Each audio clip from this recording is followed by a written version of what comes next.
In today's video, we'll be comparing the differences between gabapentin and Lyrica. We will also look at some of the similarities between the two as well. Now, let's go ahead and jump right on into this, and let's check out these differences and let's ask some questions as well. So first and foremost, both of these medications are prescribed for people suffering from seizures, epilepsy, in that regard. Now, also something interesting that I've noticed is in the past, how we've classified gabapentin and Lyrica is a controlled 4 substance and gabapentin is not. Now, this raises the question, why would Lyrica be a controlled substance and why would gabapentin not be one when chemically and structurally they look very similar and act the same way in regards to effect?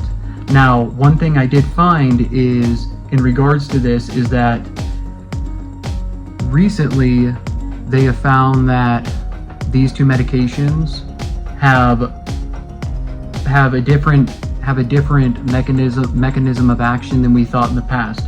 For example, they might potentially, now this is Lyrica and Gabapentin, may bind to voltage-gated calcium channels in the central nervous system, which may decrease that neurotransmitter activity. So it'd make you feel kind of more relaxed and calm, things like this.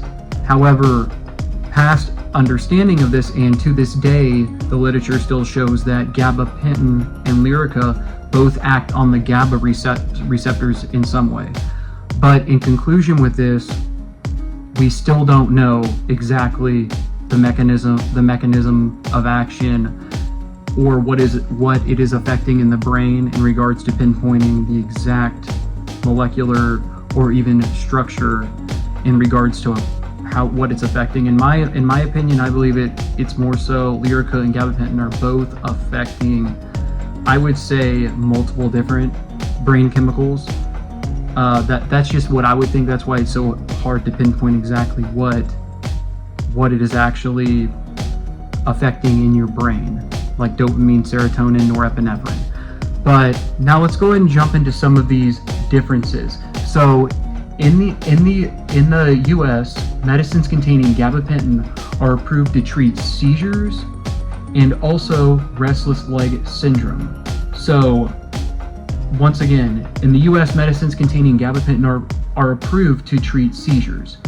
Now, gabapentin has also numerous off-label uses, which I was talking about as well, which could be anything from insomnia, anxiety, bipolar disorder, menopausal conditions, that's very common, vertigo, you name it, things like this.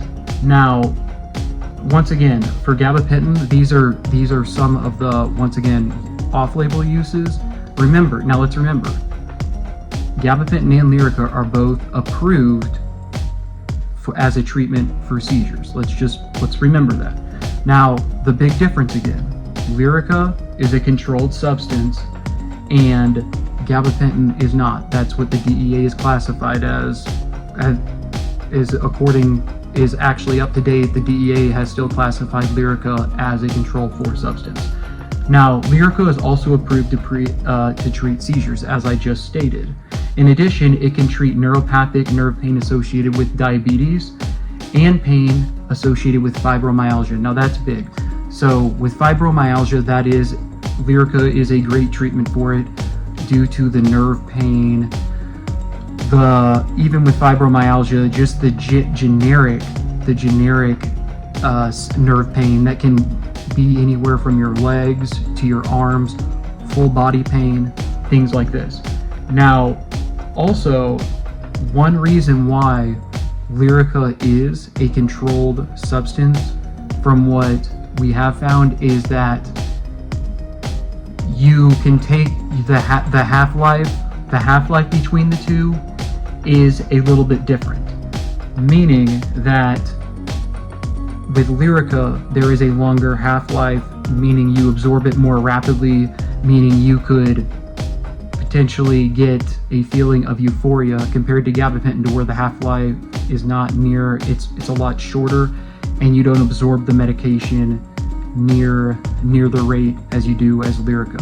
But once again, when it comes to the way they work, they're pretty much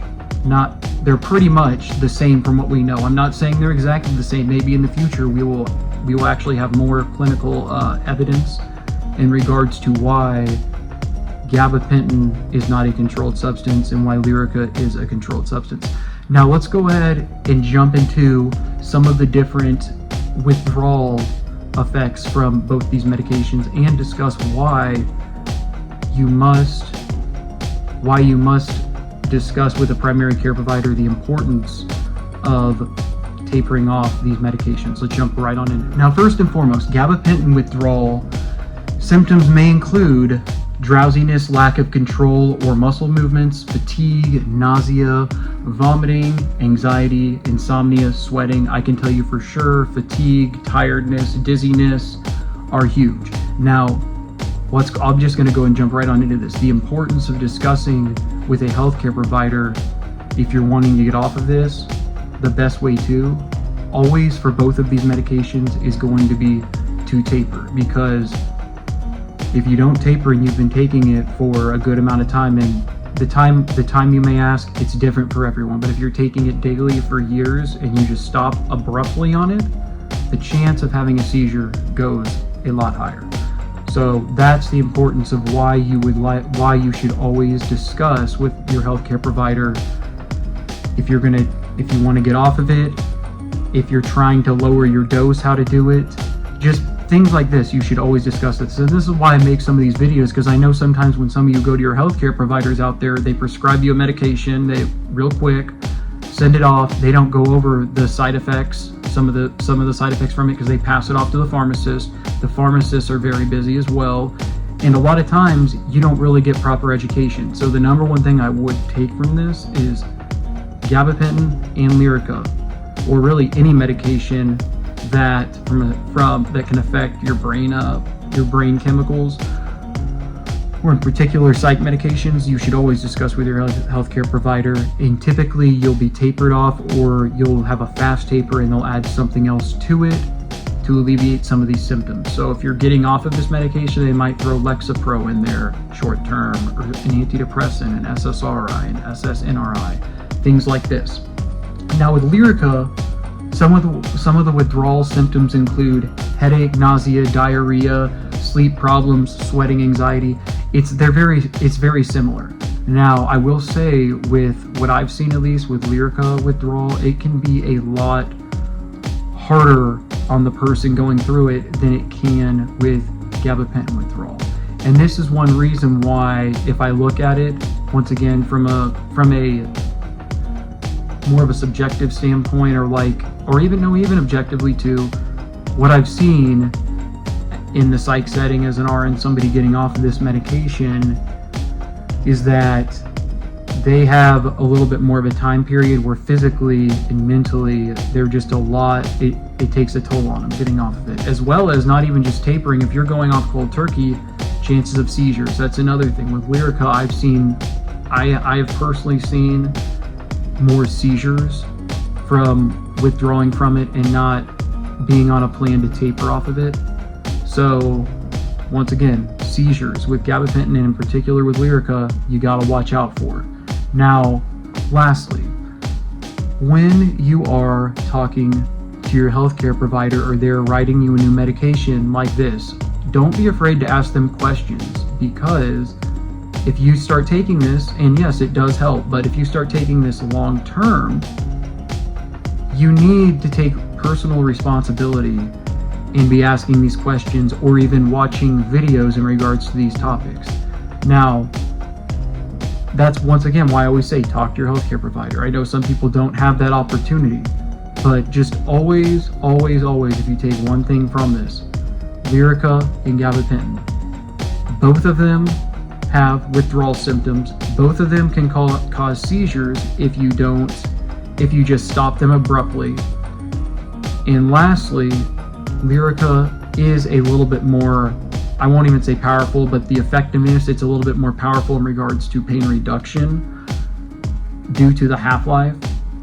But also, once again, that raises the question, should gabapentin as well be a controlled substance? Because just because its half-life isn't as long but acts essentially the same way, somebody could take a lot more of it still, and there can be problems. And it's been shown that with gabapentin and Lyrica, there have been studies that have shown that people becoming addicted to it and not being able to get off of it, you name it, that has been shown. Because physiologically, once again, any medication you take, you can build a tolerance, which is normal. That's a physiological response, is your tolerance for it.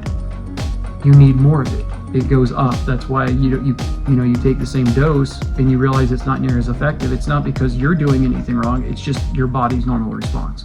But that is your daily dose of mental health. Hope this helped you in some way. Once again, gabapentin and Lyrica are both medications that can be prescribed for people who have seizure disorders, epilepsy, but the key is there are a lot of people who take it for off-label uses and for mental health related conditions as well, like anxiety, depression, bipolar. I've even seen schizophrenia.